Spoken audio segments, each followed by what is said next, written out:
Hi everyone, thank you so much for joining. Lori here from Stamp with Lori. Today I'm going to show you how to make these faux tile cards. You will see here the tiles, and we've done the diagonal look here, and these are created by using score lines.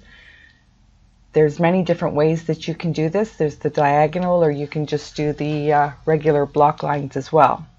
So to get started, I'm going to show you how we do it. So we start off with an 8.5 by 5.5, a 5 1/4 by 4 inch piece, and then a 5 by 3 3/4 inch piece whisper white. Now the whisper white is what we're going to be working on. So you're going to also need a stamparatus with a scoring tool. So I'm going to use this one, and I put the plate on it so that I have the diagonal lines.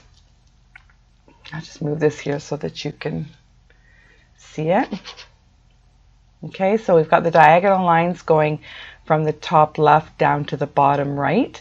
We're going to put the piece of cardstock on top, and then we're going to butt it right up into the corner to make sure that we're getting a straight line.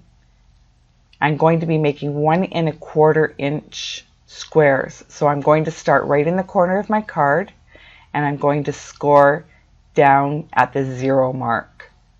Just move that in so you can see a little bit. It's hard to see. So the next line that you're going to do is at the 1 1/4 inch. So follow that line down and score your line. And then we'll go 2.5 inches and then 3 3/4 inches. And then the next 1 1/4 would be off the card, so we don't need that, so we're going to go work backwards. We're using the side ruler on this one, and again we're starting at the 1 1/4 inch, and then the 2.5 inch, and then the 3 3/4 inch is off the paper, so we don't need to worry about that. So now we'll flip around the paper, and we're going to do the exact same thing again, starting in the corner at the 0 mark, doing the score line, and then 1 1/4, 2.5, and then 3 3/4 is off, so there's no need to do any further scoring. So we'll come back 1 1/4 inches, 2.5 inches, and then the last one 3 3/4 inches. So once you're done, you'll see that you've got your score lines in there, and thus we've created I guess like a diamond tile, if you will. Okay, so the next thing that we're going to do is we're going to use a piece of scrap paper. I scored this one before and I made mistakes on it, so it worked out perfect that this would be my masking tool. So I just had a 1 1/4 inch square grid, and then I cut into it with my scissors so that I could use this over top of each of my tiles to mask as I added some color. Now you can do this however you want. In this particular example, I'm going to use 2 colors. So I'm going to start off with the soft sea foam, and then I'm going to use mint macaron. We're starting off with a lighter color, and you can use whatever sponging or tools that you have, or brushes. So you're just going to butt that up against the circle, and then you're going to put your sponge or brush, whatever you're using, into your ink, and then you're just going to lightly color to add some color. Now you can fill in as much of the square as you want, and see how it's just got that subtle look. So you're just going to continue working across and down so that you finish all the tiles. Each tile isn't going to be exactly the same, but that's okay. Then we'll start off with the second color, the darker color, and I'm just going to add a little tiny triangle there, just to add a little bit more color. You can see it's building as we go. So you've got the lighter color in the background, and then you've got the darker color on top.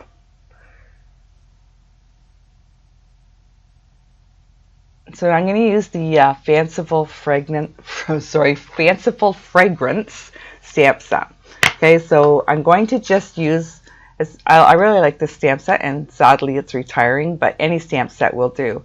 So I'm just going to randomly use some of the pieces out of this stamp set, and I'm going to add some design. So sometimes I'm going to use the lighter color, the mint macaron, and then the darker color, and I'm just going to stamp on top.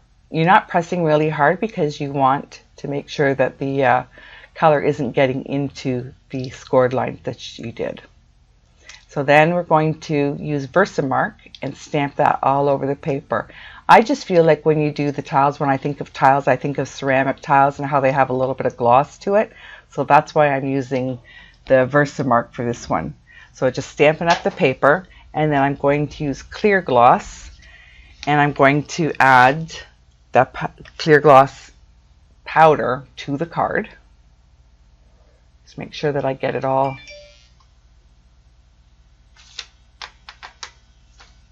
on there.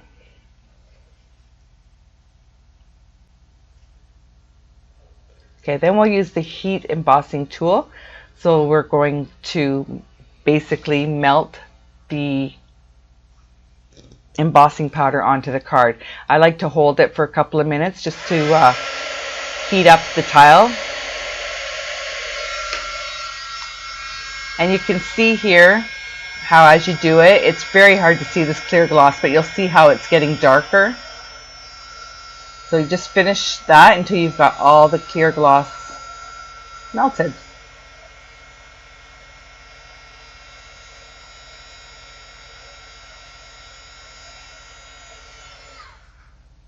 I think we've got it.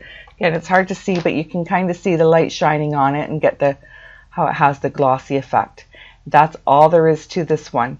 So now we're just going to finish the card. I will use a piece of rectangle whisper white. I'm sticking with the same colors that I stamped the ink onto the tiles with to do my greeting.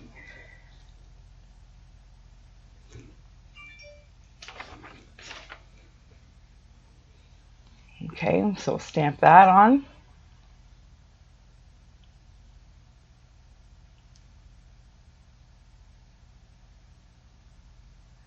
And then I just like to add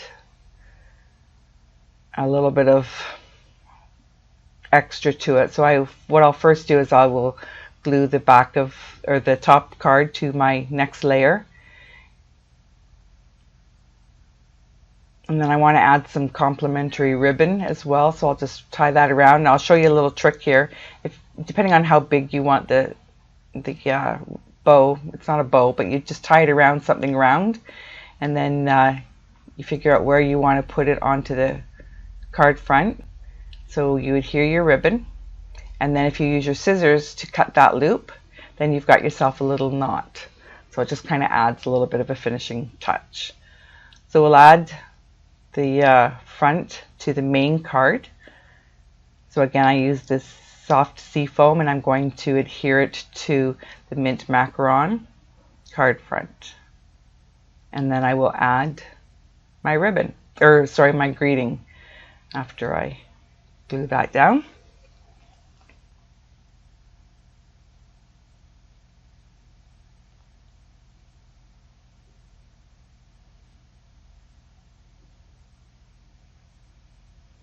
Yeah, I think right about there looks good. So there's a simple way to do it. That's the diagonal with the clear embossing powder. Some of the other samples that I've done here is this card here is done with the exact same technique, but I didn't use clear embossing powder, so you can kind of see how it is more of a matte. There's no embossing powder on top of that, but I did use gold embossing powder to do the design. Then the next card, I did this one here. I just stamped a bigger image. I just did one color in the background. Then I added a stamped image, and then I colored it, and I did use clear embossing powder for that one.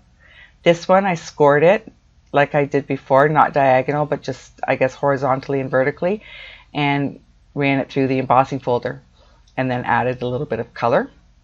And then this one is the same as the first one that I just showed you, just using a different color. And you can see here the gloss that goes over top of the tile. This one here is done a little bit differently. Now I didn't do any scoring On this one I just used foil paper and I ran it through the embossing folders and cut it into squares, and you can do 1-inch squares, which I did for this one, so it's a smaller square. And that's about it. So have fun. Thank you so much for watching.